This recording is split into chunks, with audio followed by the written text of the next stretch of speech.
ఓం శ్రీ కృష్ణాయ పరమాత్మనే నమః.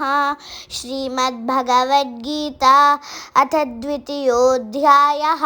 సాంఖ్యయోగः. దేహినోऽస్మిన్ యథా దేహే కౌమారం యౌవనం జరా తథా దేహాంతరా ప్రాప్తిః ధీరస్తత్ర న ముహ్యతి.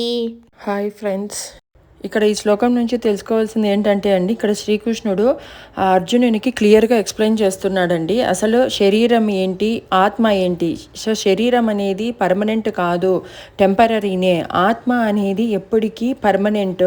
సో అంటే ఎంత క్లియర్గా ఎక్స్ప్లెయిన్ చేస్తున్నాడంటే ఇక్కడ చూడండి.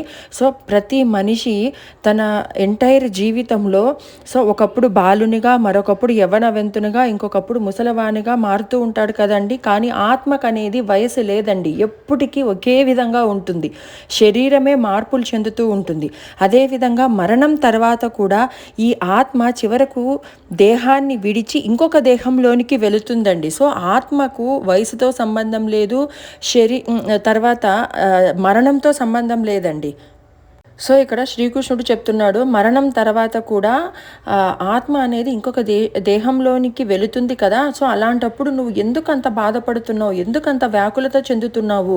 సో భీష్ముని కొరకు కానీ, ద్రోణుని కొరకు కానీ సో వాళ్ళకు మృత్యువు సంభవిస్తుందనే విషయంలో నువ్వు శోకించవలసిన అవసరమే లేదు అర్జున అని చెప్పేసి శ్రీకృష్ణుడు చెప్తున్నాడండి. అలాగే సో భీష్ముడు, ద్రోణుడు చాలా గొప్పవాళ్ళు కాబట్టి వాళ్ళ మరణానంతరం కూడా ఆత్మ అనేది చాలా గొప్ప శరీరంలోనే ఎంటర్ అవుతుంది. మంచి వాళ్ళలాగానే ఉంటారు వాళ్ళు.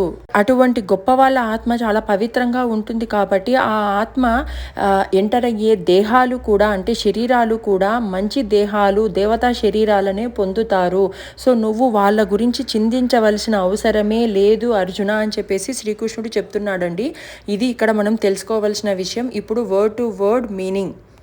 దేహినః దేహధారికి అస్మిన్ ఈ యథా ఎట్లా దేహే దేహంలో కౌమారం బాల్యము, యవ్వనం యవ్వనము, జరా ముసలితనము, తథా అట్లే దేహాంతర వేరొక దేహంలోకి మార్పు, ప్రాప్తి పొందడము, ధీరః ధీరుడు, తత్ర అప్పుడు, నా ముహ్యతి మోహము చెందడు. అంటే ఈ శ్లోకం యొక్క అర్థం ఏంటంటే, దేహధారి ఈ దేహంలో బాల్యం నుండి యవ్వనానికి, యవ్వనం నుండి ముసలితనానికి క్రమంగా వెళుతున్నట్లుగానే మరణం తర్వాత వేరొక దేహంలోకి వెళతాడు.